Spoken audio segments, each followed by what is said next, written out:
Mr. Brave by Roger Hargreaves.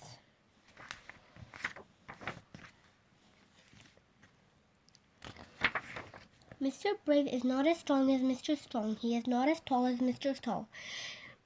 But that does not stop him being brave, as you will soon see.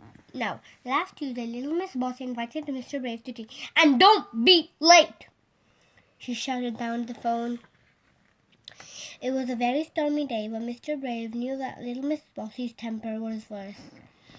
So he set off for little Miss Bossy's house, hurrying along as fast as he could, to be sure that he was not late for tea. Along the way, he heard a cry for help. It was Mr. Messy. He had been blown into the river by the wind. But Mr. Brave did not want to be late for little Miss Bossy. Being the brave fellow he was, he jumped in and rescued Mr. Brave. Wet right through, he hurried along the lane. Suddenly, he heard someone sobbing loudly. Who could it be? It was little Miss Somersault. She was balancing on a tightrope, tied between two tall trees. "Oh, Mr. Brave, I'm so lonely," she sobbed. "Nobody will come and play on my tightrope. They are all too frightened of heights." "You're so brave. Won't you come and join me?" Mr. Brave looked up at little Miss Somersault. Then he thought about little Miss Bossy. But being the brave fellow he was, he took pity on little Miss Somersault and climbed up onto the tightrope. They chatted away happily for a while until Mr. Brave happened to look down. "Little Miss Somersault, look! The rope is going to snap. We're going to fall, and it's such a long way to the bottom." "Oh, calamity! Oh, help!" he cried out in panic.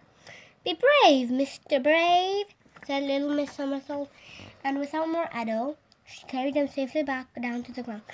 "Oh, thank you," said Mr. Brave with a sigh of relief. Little Miss Somersault said goodbye, and Mr. Brave was left on his own, shaking like a leaf. "I don't deserve to be called Mr.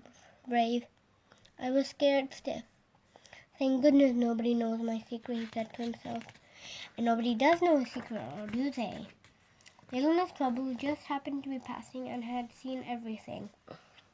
And what she had seen and heard had given her an idea. A very naughty idea. She grinned a mischievous grin. "Hey, come here, everybody! Come and see this!" she shouted at the top of her voice.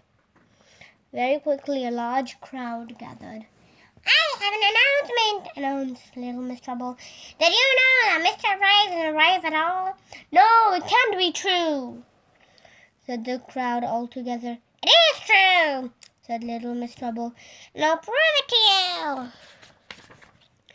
Mr. Brave," she continued, "I dare you to walk across the tightrope." Mr. Brave looked up at the tightrope, and all the crowd looked up at the tightrope. Then all the crowd looked at Mr. Brave. Mr. Brave suddenly remembered something, a very important something. "Just look at the time," he said. "I'm going to be late for tea at little Miss Bossy's." "Mustache!" he cried, and ran off as quickly as possible. "Hooray!" cheered the crowd. They all clapped and applauded Mr. Brave. Little Miss Trouble looked puzzled. "Why are you all cheering him?" she cried. "He ran away. He isn't brave at all." "Oh, yes, he is," they all shouted. "Would you turn up late for tea at little Miss Bossy's house?" Little Miss Trouble thought for a moment. "Gosh, he is brave after all," she said in a "Goodbye. The book has ended."